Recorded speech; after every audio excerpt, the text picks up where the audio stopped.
The village elder, who was also the only midwife in their remote village, just arrived. She immediately asked some of the relatives of Isabel to prepare some boiled water. Isabel, the wife of Isidro, is a runaway daughter of a well-known Aswang clan leader in Kappas. She is delirious and was in so much pain. She is due to deliver her first baby any minute now. Isidro's house is the only man-made structure in the forest of Pilar, Kappas. It's made mostly of bamboo and a dried native grass called pavid as wall and roof. 4 men, mostly from Isidro's side, gathered and just finished their prayer and performed the sign of the cross. You could see fear in their eyes. Each one tied their bolo, which is native sword for everyday use in the Philippines, on their waist. The village elder whispered to Isidro, "It's time, Isidro. Make sure every door and window of the house is shut." Isidro nodded his head and instructed several old relatives to do as the elder said, after which he grabbed his bolo that is laying on the corner of the house and tied it on his waist. He looked at his 4 male relatives, most of them are his uncles and 1 cousin.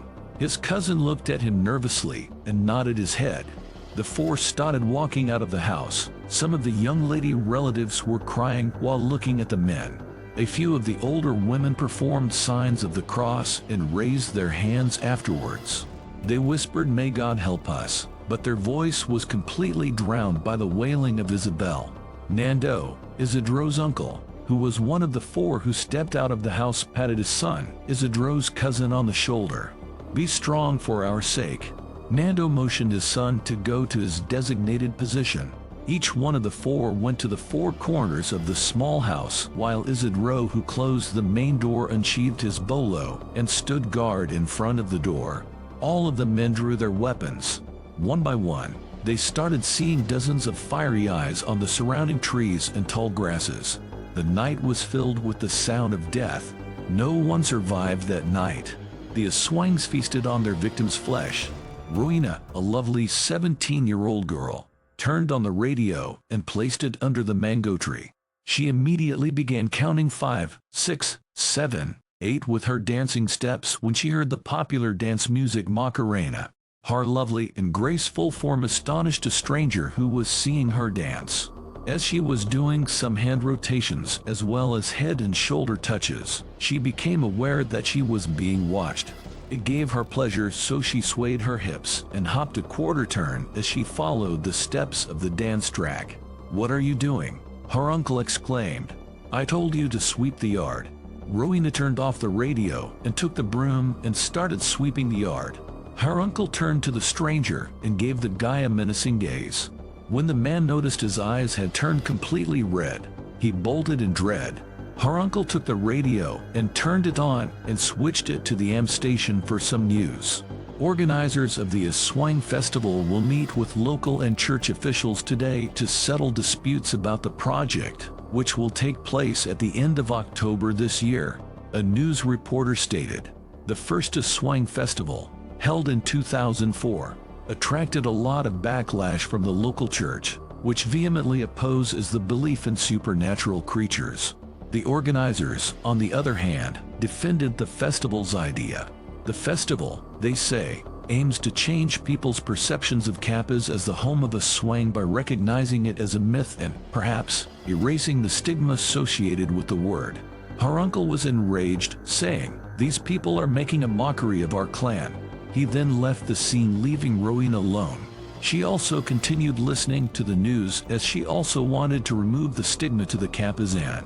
More importantly, she wanted to get away from her Aswang clan. She decided to leave her hometown Pilar and go to the city of Roxas. Pilar is a beach hamlet 45 kilometers from Roxas City, the capital of the Panay province. Rowena arrived at Roxas City's Red District, where she was hired as a dancer in a beer bar. She didn't want to dance in the club, but she took the offer because she was provided free boarding and lodging and she had nowhere else to go. Because she was the newest attraction, the clients gave her the largest tip and one customer even gave her a brand new smartphone. She, however, refused to engage in any sexual activity. When she had enough earnings, she left the place and rented an apartment where she met a dancerist named Jackie, and they became friends. Jackie was of the same age and had been vlogging using app but got limited views. But when they uploaded their first mashup, it was a huge success. They became an instant celebrity and were even called the Dancing Queen. Lady Gaga's poker face was playing in the background while the Dancing Queens practiced. As they grooved, Rowena and Jackie built a bond. They were dubbed Dancing Queens because they were the same clothing and accessories. "You are really a fantastic dancer, Wang," Jackie remarked. She called her friend by her nickname, which she coined herself. While rehearsing, Rowena got dizzy and distracted by a noise in her mind. She stopped dancing and sat on the floor. "What happened?" Jackie asked her while handing her a face towel. "I am tired, let's call it a day," Rowena said. "I'll just finish practicing the last moves." Jackie proceeded to dance while admiring her figure in the mirror. Rowena heard the voice again and focused on it. The voice was urging her to return to her hometown of Pilar. When Rowena received her share of the compensation for their dance gig, she invited Jackie to come with her to Manila. She had decided to leave the Visayas region and totally forget her Aswang roots. Jackie consented to accompany her, but they were asked to be one of the inaugural Aswang Festival's guests. Their popularity was noticed by the organizers, who requested that they perform a dance number. Wing was apprehensive at first, but Jackie quickly accepted and made a contract with the organizers because she believed it would help her gain popularity as a dancing influencer. While practicing for the guesting, Wing remembered her haunting childhood experiences. Her mother was killed one night and her father followed next. They were killed by the town people when they discovered that they were Aswang. He was then raised by her uncle, who was grooming her to lead their pack before she left her town. "I have been observing that you are lacking focus lately," Jackie told her as she was putting on some makeup. Rowena looked her in the eyes and said, "I want to tell you a secret." "A secret that you had a boyfriend?" Jackie curiously interrupted. "I was Rowena halted as she looked at the ceiling. Then she continued, "I danced in the beer house for a month." "Everyone already knows that," said Jackie. "I have my own dark secret, too," Jackie remarked with a smirk on her face. "When it's a full moon, I become an Aswang." She then burst out laughing. "That's weird. People accepted me even if I have a bad past," Rowena wondered, ignoring the joke. "They love our dance moves and people got curious about your past, which caused our mashup more views," Jackie explained. "But the truth is they were attracted to our beauty, especially my gorgeous body," she haughtily added. While practicing, a relative from Pilar visited Rowena. She was taken aback when she saw her uncle. "Why are you here, uncle?" she inquired. She went outside and closed the door. She led her uncle to the garden of the apartment, and they continued talking there. Her uncle convinced her to go home because she has to lead their pack. "You are supposed to take revenge for the death of your parents," her uncle whispered. "I am sorry, uncle, I cannot let you in. One of the rules here is not to let any guy come in," Rowena answered. Her eyes were not looking at his uncle while she was pressing her two palms. "Rowena, you did not answer me directly," her uncle angrily said. His eyes turned all red but was distracted by the light that reflected in Rowena's watch. "I don't want to be in a swang, uncle," Rowena whispered. "You are already one. You are a part of our clan. You can't escape your destiny," her uncle warned. "Come with me and let's go back to Pilar." Wing declined, and her uncle warned her of an unfortunate event that may happen. "You have been warned about the danger of your response, Rowena." Her uncle was furious. Jackie approached them and told her friend to go back to the practice as the old man looked at her with delight. She greeted the visitor, "Good afternoon, Po. He is my uncle from Pilar. This is my friend Jackie." Rowena introduced the two to each other. "Let's invite him inside for a snack," Jackie mentioned. "Come here, uncle," as she grabbed his arm and led him inside. "But Jackie, men are not allowed in this apartment," Rowena protested.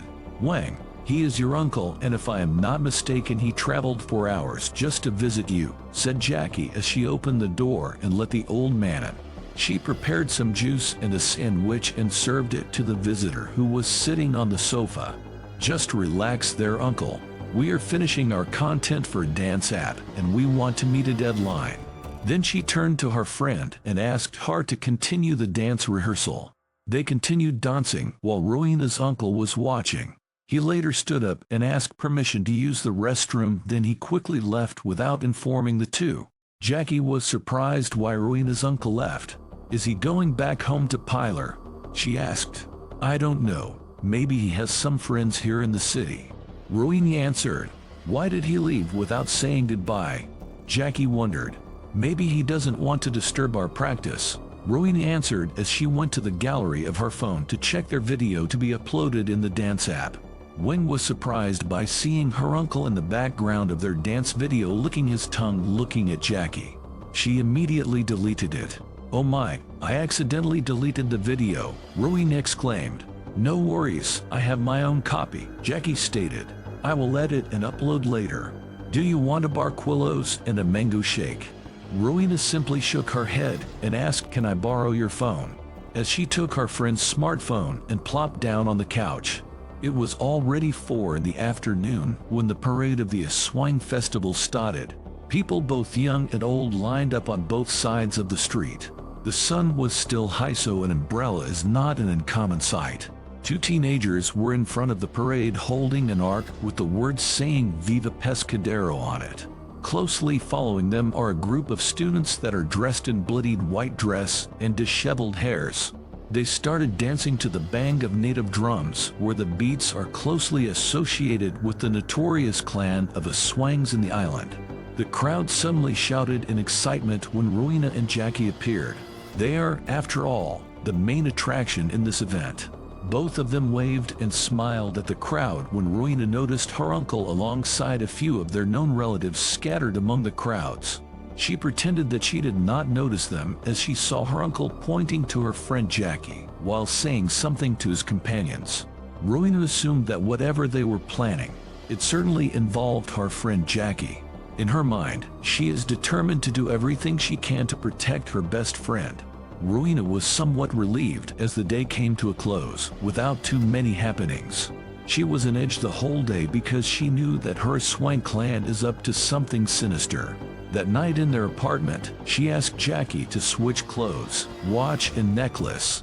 To prevent Jackie from asking a lot of questions, she just made up the reason that this was a dare and there would be a reward to the one who could keep up once they reached Manila.